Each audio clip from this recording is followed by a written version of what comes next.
नमस्ते स्टूडेंट्स, स्वागत है आपका एक बार फिर से।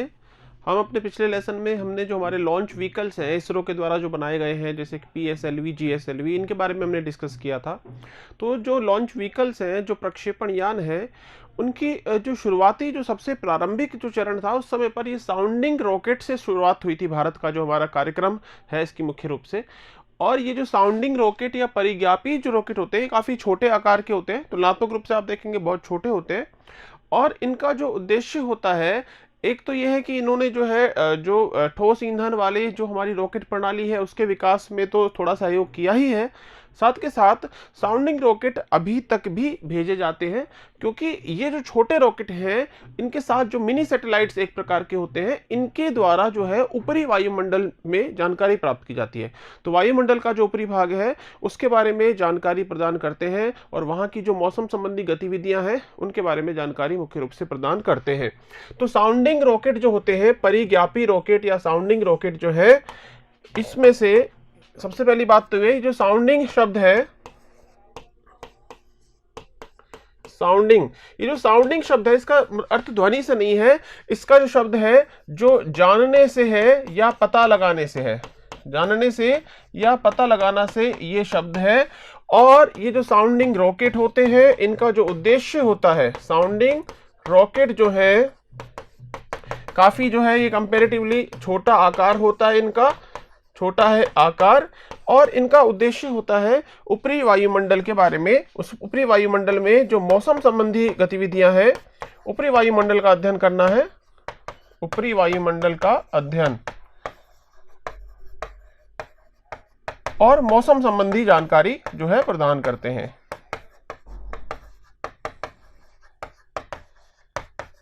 ऊपरी वायुमंडल का अध्ययन और मौसम संबंधी जानकारी साउंडिंग रॉकेट के द्वारा जो है प्रदान की जाती है।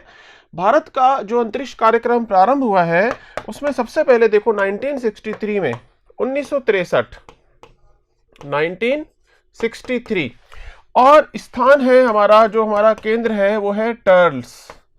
टर्ल्स जो है इसका मीनिंग है थुम्बा इक्वेटोरियल। टर्ल्स जो है हमारा सेंटर है जहां से साउंडिंग रॉकेट जो है छोड़े जाते हैं। थुम्बा इक्वेटोरियल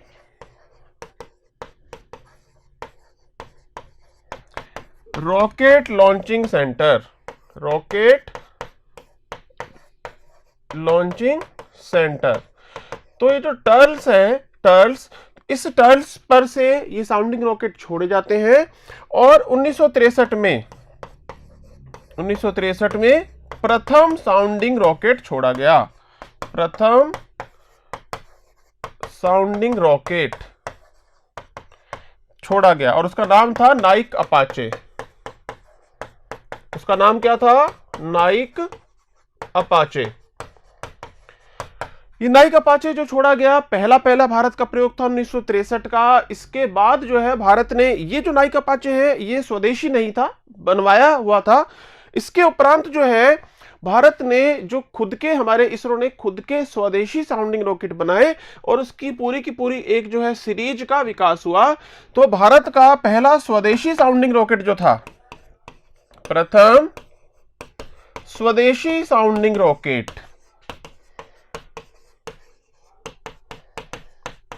तो प्रथम स्वदेशी साउंडिंग रॉकेट का नाम था RH-75। इसका मतलब है रोहिणी, और इसका 75 mm का क्या होता है? व्यास।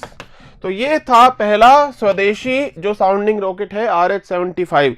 इसके बाद देखो बहुत सारे जो है ये साउंडिंग रॉकेट बने हैं।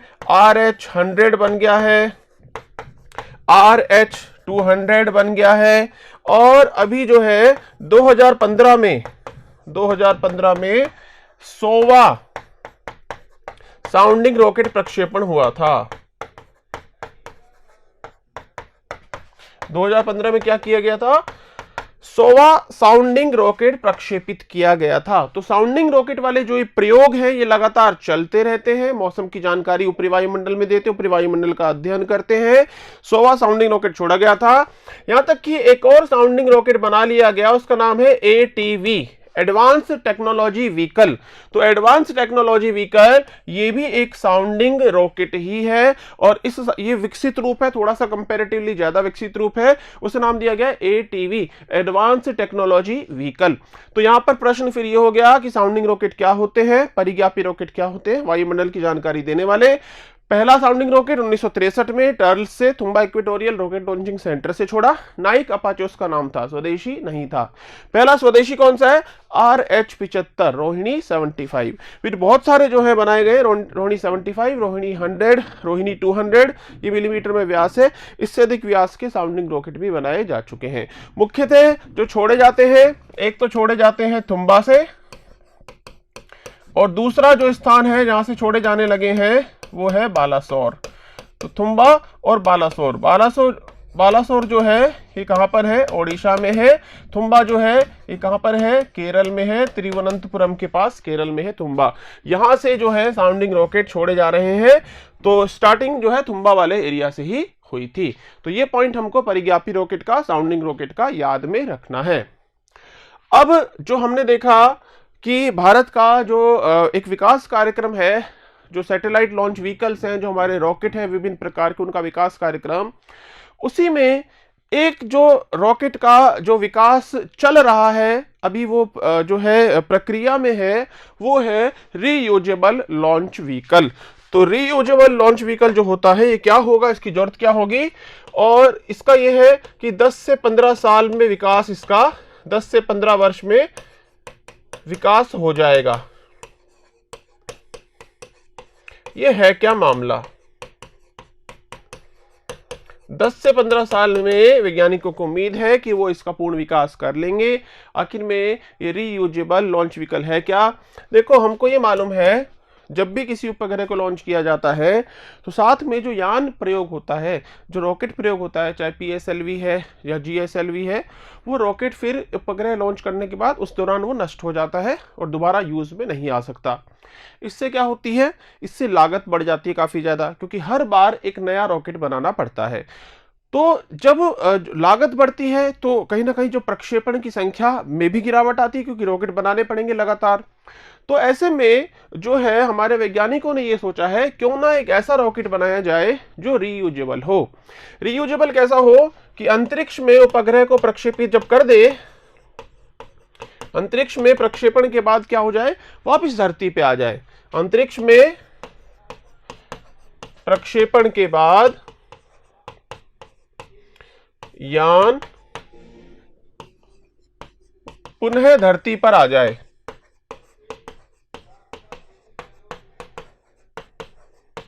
यान अंतरिक्ष में प्रक्षेपण कर आए उपग्रह का, उसके बाद पुनः धरती पे आ जाए, दोबारा प्रयोग हो सके।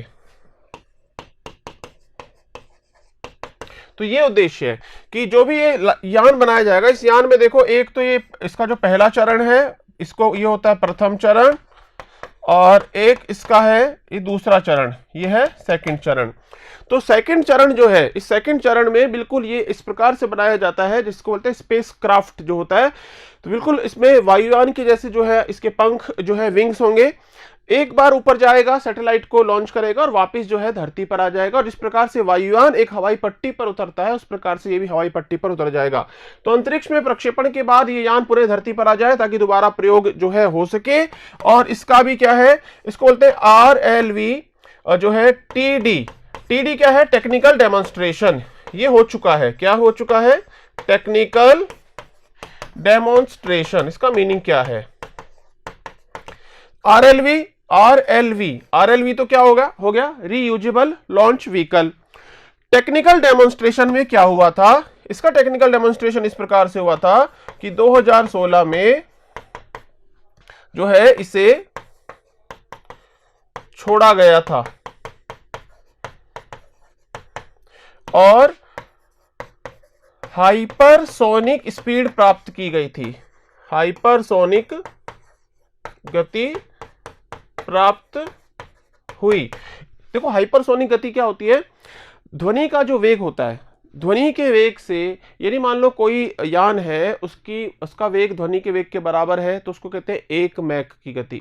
ध्वनि के वेग से 2 गुना वेग का यदि कोई यान है तो 2 मैक। ध्वनि के वेग से 3 गुना वेग है तो 3 मैक की स्पीड है यान की। ध्वनि के वेग से 4 गुना जो है तेज यदि स्पीड है तो 4 मैक। फिर आता है 5 मैक। यदि 5 मैक ध्वनि के वेग से 5 गुना से भी अधिक तेज यदि कोई स्पीड होती है, तब उसको हम कहते हैं हाइपरसोनिक।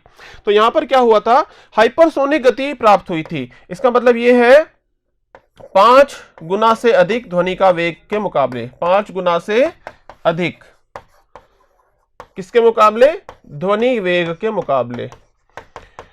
तो इतनी तेज जो है गति प्राप्त यहां पर इसमें की, और इसको नाम दिया गया था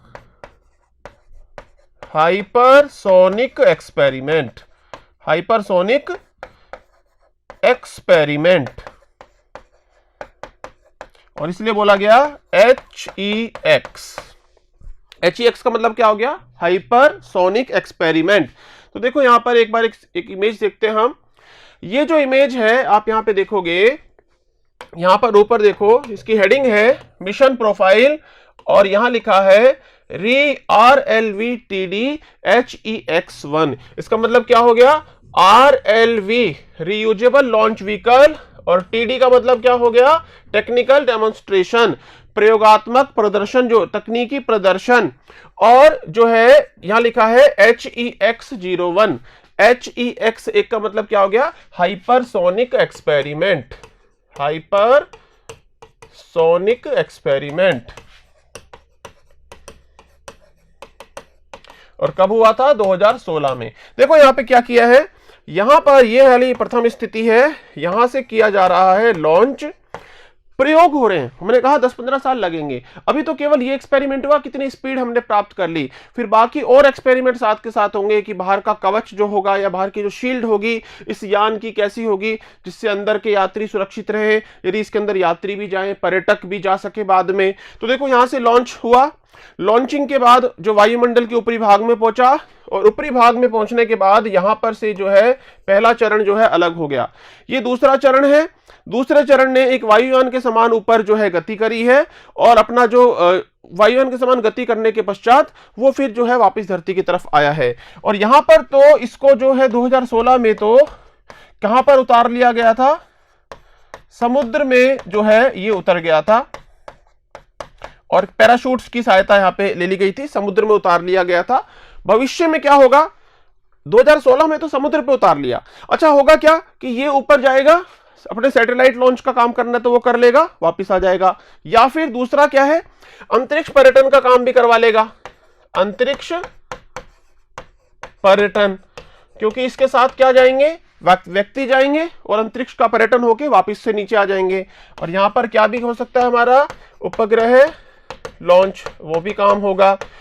तो जो 2016 का एक्सपेरिमेंट था उसमें तो समुद्र में उतारा था। भविष्य में क्या होगा, अभी हमारे पास है नहीं, 5 किलोमीटर लंबा रनवे जरूरी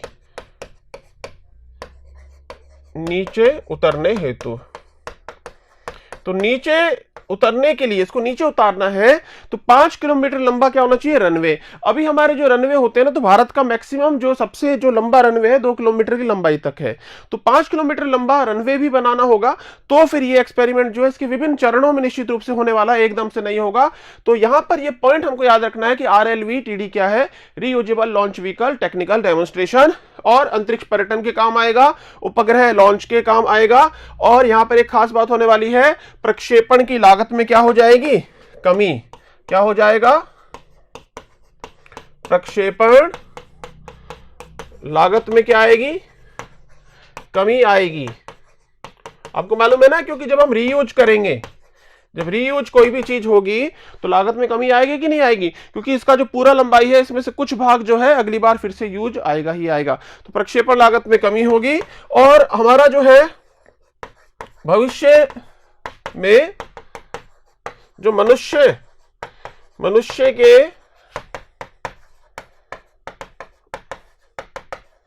अंतरिक्ष गमन संबंधी कार्य होंगे, अंतरिक्ष गमन संबंधी काम यहां पर हो पाएंगे। तो ये काम भी है जो हमारा ये रीयूजेबल लॉन्च व्हीकल करेगा। तो इसके मुख्य पॉइंट हमको याद में रखने हैं, रीयूजेबल लॉन्च व्हीकल। अब देखते हैं अगला पॉइंट हमारा क्या आ रहा है। अगला हमारा जो एक पॉइंट है वो ये है कि जेट इंजन और रॉकेट में क्या अंतर होता है, क्योंकि आप देखो कि हमने जो है हमारे वैज्ञानिकों ने बहुत सारे अपने रॉकेट का विकास किया है, जिसमें PSLV GSLV है, स्टार्टिंग के SLV था, ASLV था, साउंडिंग रॉकेट का आपने नाम सुना। लेकिन अब जो है हमारे जो वैज्ञानिक है, इसरो के जो हमारे वैज्ञानिक हैं, वो कुछ और भी काम करना चाहते हैं। वो अपना खुद का जो है जेट इंजन भी विकास कर रहे हैं। अब आखिर में ये जेट इंजन क्या होता है और उसका कौन सा रूप हम जो है विकसित कर रहे हैं हमारे वैज्ञानिक। तो देखो यहाँ पर दो बात है, एक बात है जेट इंजन की और दूसरी बात है रॉकेट की। जेट इंजन अभी कहाँ पे प्रयोग होता है, फिलहाल जेट इंजन कहाँ पे प्रयोग हो रहा है, हमारे जो एयरक्राफ्ट है, हमारे जो वायुयान है, हमारे वायुयानों में क्या यूज हो रहा है, जेट इंजन। इसमें चाहे वो हमारे जो फाइटर प्लेन है, जेट इंजन के अलग अलग रूप हो सकते हैं, फाइटर प्लेन है इनमें और बाकी वायुयान में। लेकिन जेट इंजन क्या करता है, इसमें देखो ईंधन का ऑक्सीकरण करने हेतु, देखो कोई भी हमारा यान है तो उसका ईंधन होगा। जैसे हमारी सामान्य हम बात करें, हम बचपन से एक बात पढ़ते आ रहे हैं कि ऑक्सीजन जो है वो जलाने का कार्य करती है। मोमबत्ती तब तक ही जल पाएगी जब तक ऑक्सीजन होगी। ऑक्सीजन यदि हवा में खत्म हो जाएगी, मान ली हम ग्लास वाला एक्सपेरिमेंट करते हैं, बचपन से हम सुनते आए हैं, तो मोमबत्ती नहीं जलेगी। इसका मतलब ऑक्सीजन जो है वो ऑक्सीकारक का काम करती है, जलाने के लिए जरूरी है। तो कोई भी ईंधन को जलाना होता है तो उसके साथ में ऑक्सीकारक का प्रयोग होता है। तो जेट इंजन जो होते हैं, जैसे हमारा हवाई जहाजों के इंजन, उनमें ईंधन भरा जाता है केवल, जैसे पेट्रोल है तो पेट्रोल ईंधन के रूप में भरा जाएगा। पहले के समय पर मिट्टी का तेल या केरोसिन भी यूज होता था, वो भरा जाएगा, या हाइड्रोजन ईंधन भरा जाएगा। जलाने के लिए जो ऑक्सीजन चाहिए, वो ऑक्सीजन तो किससे मिल रही है, हवा में ऑक्सीजन मौजूद है, वही ऑक्सीजन जो है जलाने के काम आ जाएगी। तो जेट इंजन जो होते हैं, ईंधन का ऑक्सीकरण वायुमंडल की ऑक्सीजन के द्वारा होता है। जेट इंजन में क्या होगा, ईंधन का ऑक्सीकरण वायुमंडल की ऑक्सीजन द्वारा होता है। ऑक्सीजन जो है ऑक्सीकरण का सोर्स नहीं ले जाना पड़ेगा। जैसे ये उदाहरण है जेट इंजन का, ये इमेज है जेट इंजन की। इस वाले जेट इंजन को कहा गया है टर्बो जेट इंजन। देखो इसमें क्या होगा, ये एक इंजन है और इस इंजन में प्रारंभ में लगा होता है एक कंप्रेसर। प्रारंभ में क्या लगा होता है, कंप्रेसर। ये कंप्रेसर क्या करता है, जब कोई भी यान है, उस यान के भीतर उसका ये जो इंजन है, इसके भीतर क्या प्रवेश करेगी, यहां पर वायु। और ये कंप्रेसर जो है इस वायु को काफी संपीड़ित रूप में जो है यहां पर आगे भेजेगा। कंप्रेसर वायु को संपीड़ित रूप में यहां पे आगे भेजेगा और यहां पर क्या होगा, यहां पर हो रहा है ईंधन का दहन।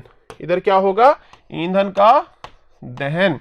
और ईंधन का दहन होगा, उसके पश्चात जो बहुत अधिक जो ऊर्जा उत्पन्न होगी, उस ऊर्जा से एक तो यहां पर जो टरबाइन है, यहां पर है एक टरबाइन, एक तो टरबाइन घूमेगा। टरबाइन घूमने से जो ये जो आगे का कंप्रेसर है और तेज भी घूमता है। तो यहां से वायु प्रवेश करेगी, वायु यहां पर दहन करेगी, पीछे टरबाइन है, टरबाइन घूमता है और यहां से जो है गैसें बाहर की तरफ निकलेंगी। तो आगे की तरफ क्या लगेगा, एक और धक्का लगेगा। तो एक तो कंप्रेसर हवा को भेजेगा भीतर, यहां पर दहन होगा फ्यूल का, पीछे निकलेगी गैसें, वायुयान आगे बढ़ेगा। तो ये वाला इंजन तो होता है जेट इंजन और इसमें वायुमंडलीय वायु का प्रयोग यहां पर होगा। ठीक है, तो ये तो हुआ है हमारा जो जेट इंजन है। इसमें अलग अलग प्रकार के टर्बोजेट, टर्बोप्रॉप, हमको उसकी आवश्यकता नहीं यहाँ पर, क्योंकि दो हमको ये मेन पढ़ने हैं। और ये जो दो इंजन हमको पढ़ने हैं, एक इंजन का नाम है रैमजेट, ये हमसे एग्जाम में पूछ सकते हैं, एक का नाम है स्क्रैमजेट। तो रैमजेट इंजन और स्क्रैमजेट इंजन, जेट इंजन के ही क्या है, ये रूप है, विकसित इनके रूप है। इसमें देखो क्या होगा, पहली बात तो ये जो रैमजेट है और स्क्रैमजेट इंजन है, ये कभी भी जो है जीरो से शुरू नहीं हो सकते। मीनिंग क्या है भाई, हवा को इनके अंदर भेजना है, हवा को, यहां पर वही सिस्टम है, हवा को अंदर भेजना है। यहां पर कोई घूमने वाला पार्ट ही नहीं है, यहां पर तो घूमने वाला ये कंप्रेसर लग रहा था, ये कंप्रेसर जो है आगे अंदर हवा को भेजता है, वायुयान का है, अंदर हवा जाएगी। यहां पर कोई घूमने वाला पार्ट नहीं है। पहले से जो भी मिसाइल है वो पहले से उड़ रही है। उड़ती हुई मिसाइल के अंदर ये इंजन लगा है, और जब ये इंजन के अंदर हवा काफी स्पीड में जाने लग जाएगी तो यहां पर जो ईंधन है उस ईंधन के साथ हवा मिक्स होगी, तब यहां पर जो इग्निशन किया जाएगा, और जैसे इंजन चालू होगा तो वो जो भी मिसाइल है जो पहले जिस भी स्पीड से उड़ रही थी अब उसकी कई गुना तेजी की स्पीड से उड़ जाएगी। आपने कई बार टीवी में देखा होगा या जो है मोबाइल पे देखा होगा, कोई मिसाइल उड़ रही है और अचानक से कुछ फायर हुआ और वो डबल स्पीड से आगे भाग गई, क्योंकि कुछ ना कुछ स्पीड से वो मिसाइल पहले उड़ रही होती है, उसके अंदर यहां पर हवा जा रही है। दोनों सिस्टम में मैं बताऊंगा, अंदर हवा जाएगी। ये वाला पार्ट कौन सा होता है? ये दहन वाले पार्ट होते हैं। दहन वाले पार्ट में ईंधन का होगा दहन, और यहां पर बहुत तेजी से जब ये गैसें बाहर निकलेंगी, जलती हुई गैसें ऊर्जा के साथ जब बाहर निकलेंगी तो इधर की तरफ धक्का लगेगा, एक क्रिया प्रतिक्रिया का नियम काम होगा। तो यहां पे रैम जेट और स्क्रैम जेट फिर आखिर में क्या होगा? देखो रैम जेट में क्या होगा, यहां पर वायु, निश्चित रूप से हमने कहा कि हम जो है वायु में जो ऑक्सीजन है वो यहां पर यूज कर रहे हैं। जो भी हमारी मिसाइल हमको बनानी है या हमारा प्रक्षेपण यान हमको बनाना है, उसमें हम ऑक्सीकारक के रूप में कुछ नहीं लेके जाएंगे, क्योंकि ऑक्सीकारक के रूप में तो हम वायुमंडल की जो ऑक्सीजन है उसका ही प्रयोग करेंगे। तो रैम जेट में तो क्या करेंगे? रैम जेट स्क्रैम जेट दोनों में ही पहली बात देखो, जब कभी भी कोई रॉकेट हो या हो मिसाइल, तो इसमें क्या होता है, ईंधन का 70% से ज्यादा भार, ईंधन का 70% से ज्यादा भार जो होता है वह ऑक्सीकारक का होता है। 70% से ज्यादा भार तो क्या होता है? ऑक्सीकारक का होता है। तो इनमें क्या किया जाएगा? रैम जेट, इन इंजन में क्या किया जाएगा? रैम जेट और स्क्रैम जेट में इसमें क्या किया जाएगा कि ऑक्सीकारक को सीधे वायु से ग्रहण किया जाएगा। ऑक्सीकारक को सीधे वायु से ग्रहण करेंगे। अच्छा, क्या फायदा होगा? फायदा यह होगा, वजन घटेगा। जो वजन है हमारा, जो भी मिसाइल है या हमारा रॉकेट है, उसका वजन घटेगा। क्योंकि अंतरिक्ष वाला चैप्टर पढ़ रहे हैं तो हम रॉकेट की बात करेंगे। मिसाइल में भी लग जाएगा तो वहां, क्योंकि मैंने आपको पहले भी बताया, चाहे रॉकेट हो मिसाइल हो, उनकी तकनीकों में समानता होती है। तो वजन यदि घटेगा, ईंधन का भार घटेगा, तो बताओ बाकी सामान जो वो लेके जाता है, जैसे उपग्रह को लेके जाता है, तो क्या वो ज्यादा भारी उपग्रह को ले जा पाएगा? हाँ, क्योंकि उसका वजन बहुत सारा क्या कर दिया हमने, हल्का कर दिया। तो वजन घटेगा तो और क्या हो पाएगा? ज्यादा भारी जो है उपग्रह ले जा सकेगा। वजन घटेगा और ज्यादा भारी उपग्रह ले जा सकेगा। तो ये है इसका मेन जो फंडा है। अब देखो रैमजेट में क्या करेंगे? रैमजेट इंजन, यहां पर वायु भीतर प्रवेश करेगी। वायु क्या करेगी? भीतर प्रवेश करेगी। दहन कक्ष है यहां पर। दहन कक्ष में वायु की गति ध्वनि वेग से कम होती है। दहन कक्ष में वायु का जो वेग है ध्वनि वेग से कम। तो रैमजेट इंजन में जो दहन होता है, दहन कक्ष में वायु सबसोनिक होती है, सबसोनिक स्पीड पर होती है। इसका मतलब क्या होता है? सबसोनिक का मतलब क्या है? ध्वनि वेग से कम, कि हवा की जो गति है ध्वनि वेग से कम है, यहां पर ध्वनि वेग से कम है। तो ये कहलाता है क्या इंजन? Ramjet engine. ठीक है। लेकिन अब जैसे मान लिया कोई यान है, वो यान पहले से ही उड़ रहा है, वो 3 मैक से उड़ रहा है, कोई यान 3 ध्वनि की गति की 3 गुना तेज गति से उड़ रहा है। तो उसके अंदर हवा जो है, उस हवा जो घुसेगी अंदर, वो भी 3 मैक से अंदर जाएगी। लेकिन दहन कक्ष में क्या करनी पड़ेगी? दहन कक्ष में हमको वायु का वेग क्या करना पड़ेगा? वायु वेग में क्या लानी पड़ेगी, कमी लानी पड़ेगी, क्योंकि रैमजेट इंजन के अंदर जो दहन होता है वो वायु के वेग से कम गति वाली जो वायु है वहां उसका दहन होता है। तो यहां पे क्या होता है, यदि मान लिया कोई हाइपरसोनिक विमान है, हाइपरसोनिक गति पर रैमजेट ठीक प्रकार कार्य नहीं करते। हाइपरसोनिक यदि गति है तो रैमजेट जो होते हैं वो ठीक से काम नहीं करते, क्योंकि हवा जो है ज्यादा तेजी से अंदर जाती है, तो ज्यादा तेजी से अंदर जाती हुई हवा जो है यहां पर अब ठीक प्रकार से दहन नहीं होगा। तो ये तो हो गया रैमजेट। तो रैमजेट में क्या याद रखना अपने को कि रैमजेट में ऐसा वो जो है हमारा इंजन है जो अपने साथ ऑक्सीकारक को खुद नहीं ले जाता। ऑक्सीकरण के लिए जो वायु है वह वायुमंडल से ही ग्रहण की जाती है, और ये जो वायु है जो जिसमें से जो ऑक्सीजन जो है ग्रहण हो रही है जो है दहन के लिए, इसकी जो गति है वह ध्वनि के वेग से कम रहती है दहन कक्ष में। तो दहन कक्ष में जो गति है ध्वनि के वेग से कम होगी। अब आएंगे हम स्क्रैमजेट पे। तो स्क्रैमजेट और रैमजेट में क्या अंतर होगा, सिर्फ ये अंतर होता है, स्क्रैम में ये जो शब्द है ना SC, इसका मीनिंग है super sonic combustion, super sonic combustion, और ये super sonic combustion ramjet. Scramjet की फुल फॉर्म क्या हो गई, सुपर सोनिक कंबस्चन रैमजेट। इसका मतलब क्या हो गया, दहन ध्वनि के वेग से अधिक गति वाली वायु की माध्यम से हो रहा है। दहन ध्वनि वेग से अधिक वेग वाली वायु के द्वारा हो रहा है। तो यहां पे क्या करेंगे, ये जो हवा अंदर जाएगी, इस इंजन के अंदर हवा जाएगी, यहां पर दहन होगा, तो इस एरिया में, इस दहन के एरिया में हवा बहुत तेज ही रहेगी, और तेजी से जाती हुई हवा का अंदर दहन होगा, पीछे से गैसें निकलेंगी, और आगे की तरफ फिर क्या उत्पन्न होगा, आगे की तरफ लगेगा वही थ्रस्ट लगेगा।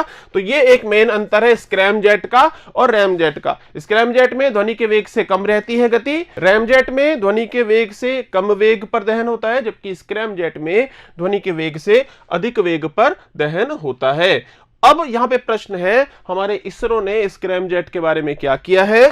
हमारा जो इसरो है वो स्वयं का स्क्रैमजेट इंजन बना रहा है। 2016 में स्क्रैमजेट का परीक्षण किया गया था। 2016 में इसरो ने क्या किया है, स्क्रैमजेट का परीक्षण किया है। अच्छा, वहां पे उन्होंने क्या किया, उन्होंने यूज किया था, जैसे मैं आपको अगली इमेज में दिखाऊं, स्क्रैमजेट का परीक्षण कैसे हुआ। Scramjet engine supersonic combustion ramjet engine scramjet है। परीक्षण कैसे किया है, यहां पर एक तो ये यूज की है, ये जो है ये है ATV। ATV का मतलब हो गया advance technology vehicle, advance technology vehicle. तो ये तो हो गया ATV, एडवांस टेक्नोलॉजी व्हीकल। अच्छा, फिर क्या है, इसी में ऊपर वाले पार्ट में यहां पर क्या लगा दिया, यहां पर लगा दिया है स्क्रैमजेट इंजन।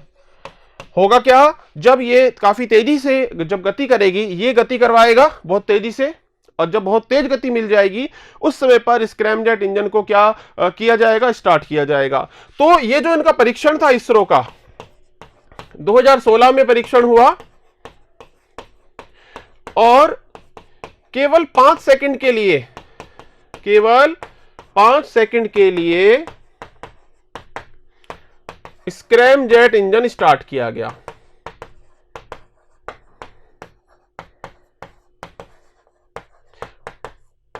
स्क्रैमजेट इंजन को चालू किया गया केवल 5 सेकंड के लिए, और वो भी कब किया गया था, जब हाइपरसोनिक क्या है गति, हाइपरसोनिक गति की स्थिति में। तो फिर ये देखा, जैसे ही फिर स्क्रैमजेट इंजन चालू होगा, स्क्रैमजेट जब और अधिक जो है अपना थ्रस्ट बढ़ा देगा तो यो यान है जो उसकी स्पीड और भी ज्यादा बढ़ जाएगी। तो रैमजेट और स्क्रैमजेट, यहां मेरे को उम्मीद है आपको समझ में आ गया होगा रैमजेट स्क्रैमजेट का अंतर। और जो है आपको ये बात मालूम चल चुकी है कि जो चाहे जेट इंजन हो, चाहे रैमजेट हो और चाहे हो स्क्रैमजेट, वो सारे के सारे किसका प्रयोग करते हैं? वायुमंडलीय वायु का प्रयोग करते हैं। अब यहां पर हमारा दूसरा पॉइंट यहां पर हम और डिस्कस कर लेते हैं, छोटा सा है कि आखिर में फिर रॉकेट क्या करता है। देखो हमने अब तक रॉकेट के बारे में पढ़ा है, रॉकेट जो होता है ऑक्सीकारक वह अपना स्वयं ही लेकर जाता है। रॉकेट वायुमंडल से कोई ऑक्सीजन नहीं लेता और अपना ऑक्सीकारक स्वयं ही लेकर जाता है। रॉकेट वायुमंडल से कोई ऑक्सीजन नहीं लेता, अपना ऑक्सीकारक स्वयं लेकर जाता है, अपना ऑक्सीकारक स्वयं लेकर जाता है, स्वयं लेकर जाता है। और इससे होता क्या है? ईंधन के भार का, ईंधन भार का 70 से 80%, 70 से 80% ऑक्सीकारक का ही होता है।